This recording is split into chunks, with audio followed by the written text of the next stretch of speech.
Hello সবাইকে স্বাগতম জানাচ্ছি আমার চ্যানেলের পক্ষ থেকে। আমি মিঠুন সরকার। সো প্রিভিয়াস ভিডিওতে আমি দেখিয়েছিলাম যে কীভাবে পিএইচপির বিভিন্ন প্রকার অপারেটর ব্যবহার করতে হয়।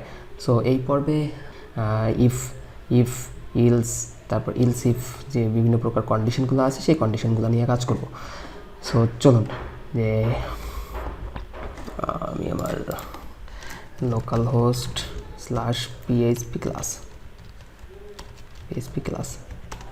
ক্লাসের আমি এই যে আমাদের কিন্তু পিএইচপি অপারেটরটা ছিল, সেই পিএইচপি অপারেটর ক্লিক করলে কিন্তু অ্যাডিশনাল, সাবস্ট্রাকশন, মাল্টিপ্লিকেশন, তারপর ডিভিশন অপারেটর নিয়ে আমরা সবগুলো অপারেটর নিয়ে আমরা কাজ করেছিলাম। এবং আমার সাবলাইন টেক্সট ওপেন করাই এবং ওপেন করার পর এই যে আমার যে অপারেটরের যে পেজটা ছিল এটা নিয়ে আমরা কাজ করেছিলাম।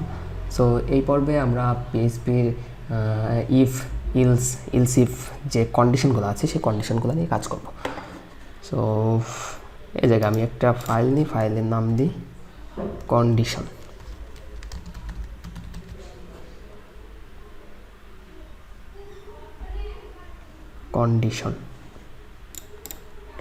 আচ্ছা সরি, condition.php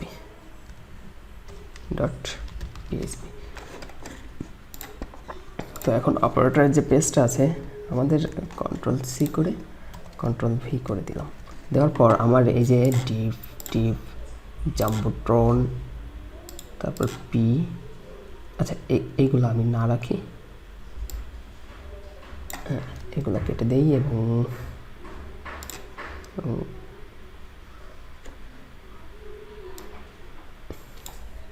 আচ্ছা আমরা একটু চেক করে আসি। এবং আরেকটা জিনিস করতে হবে আমাকে, যে হেডার ফাইলের ভিতর গিয়ে আর কি এই যে এখানে আর একটা জিনিস আমি অ্যাড করে দিয়ে আসি।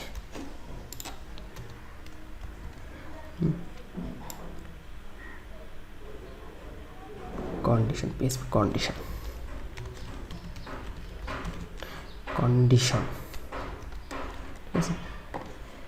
তো এখন যদি আমি এখানে রিফ্রেশ দিলে দেখবেন যে পিএইচপি কন্ডিশনটা চলে আসছে। যখনই ক্লিক করছি তখনই কিন্তু অপারেটর কাজ করছে। এই জায়গায় কিন্তু আমার লিঙ্ক আপ করা আছে অপারেটর, কিন্তু আমি যদি এখানে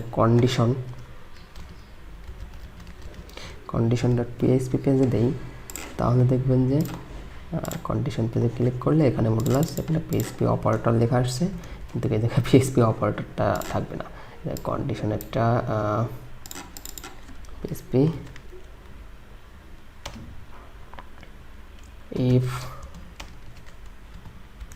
if else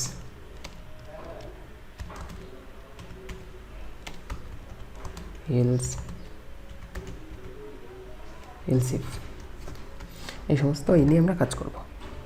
সো প্রথমে কোনটি নিয়ে কাজ করব, যে ইফ কন্ডিশনটা নিয়ে কাজ করব। ইফ কন্ডিশন,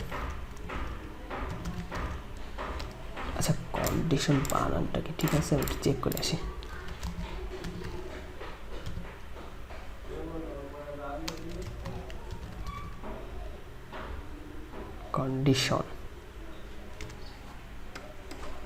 কন্ডিশন আচ্ছা ঠিক আছে। তো রিফ্রেশ দিই, ইফ পিএইচপি ইফ ইলস, তারপর হচ্ছে এলসিফ, এগুলো নিয়ে কাজ করব। তো এক নম্বরে কি আছে,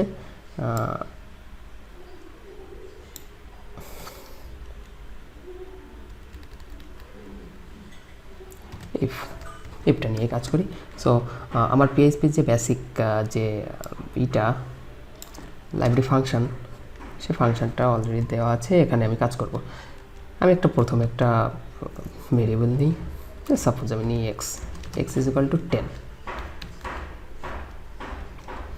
তো এখন যদি আমি ইফ কন্ডিশনটা চালাই, ইফ $x = 10, তাহলে আমাকে দেখাবে যে ইকো করে দেখাবে যে correct value.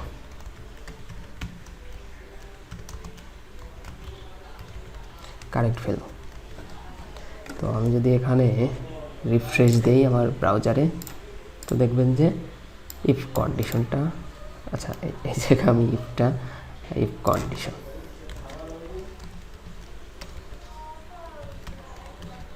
Condition. If condition এখন দেখাচ্ছে আমাকে কি কারেক্ট ভ্যালু দেখাচ্ছে। তো এটা হচ্ছে ইফ কন্ডিশন। এখন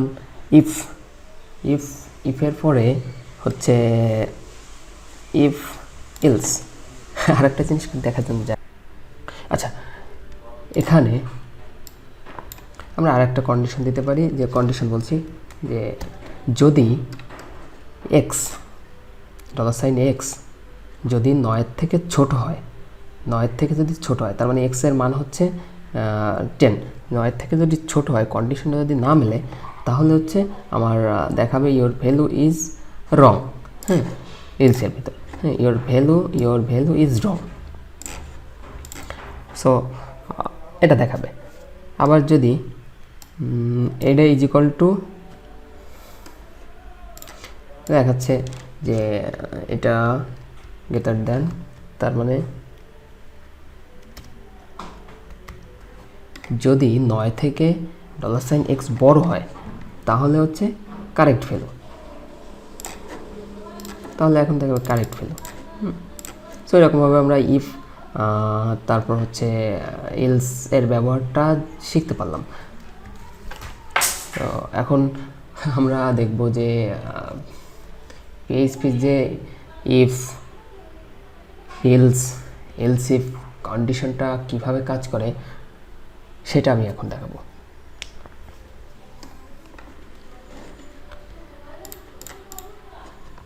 তো আমি এগুলো উঠিয়ে দিই, এবং উঠিয়ে দেওয়ার পর একটা ভ্যালু নিই, নেম ইজ ইকুয়াল টু, আচ্ছা, নাম্বার ইজ ইকুয়াল টু 10। এখন আমি একটা ইফ কন্ডিশন নেই, ইফ কন্ডিশনের ভিতর নাম্বার দিই হচ্ছে, যদি ভ্যালুটা যদি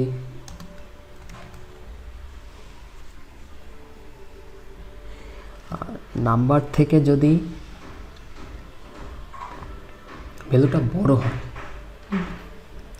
যদি বড় হয়, ঠিক আছে, তো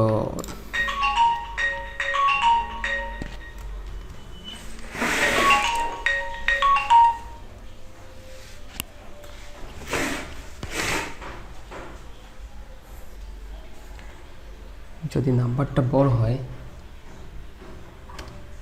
তাহলে ইকো করবে have a good day, have a good day. আর যদি না হয়, আর যদি এটা যদি না হয়, তাহলে এলসিফের ভিতর $, নাম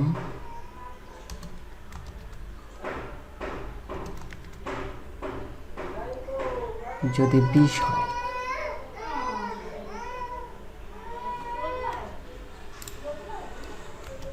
এটার ভিতরে ইকো করবে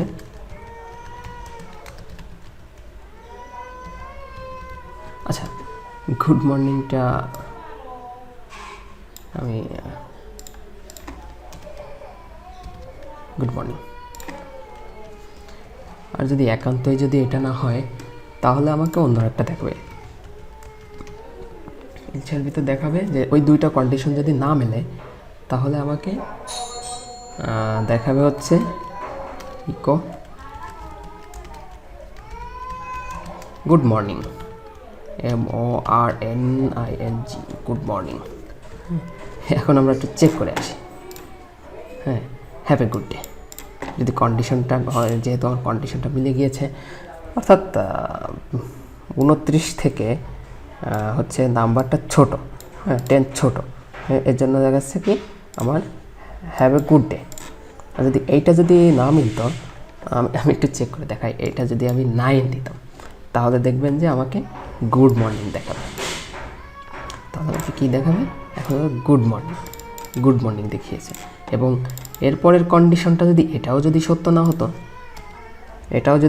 না হতো, তাহলে আমাকে দেখাবে, আচ্ছা এই জায়গায় গুড মর্নিং না, good night, NIGST, so good night. এখন যদি এই কন্ডিশনটা দুইটা কন্ডিশনে যদি না মেলে, তাহলে আমাকে দেখাবে হচ্ছে গুড নাইট। সো পিএইচপির এই অপারেটরটা আসলে পিএইচপি অপারেটর কন্ডিশনাল যে অপারেটরগুলো আছে খুবই ইন্টারেস্টিং একটা বিষয়। এইটা যদি না হয় তাহলে ওটা অবশ্যই হবে। এরকমভাবে দেখা যাচ্ছে একটা বড় প্রজেক্ট তৈরি করতে গেলে সব সময় পিএইচপির যেই কন্ডিশনাল অপারেটরগুলো নিয়ে আমাদের কাজ করতে হবে। এই কন্ডিশনাল অপারেটরটা আসলেই খুবই গুরুত্বপূর্ণ।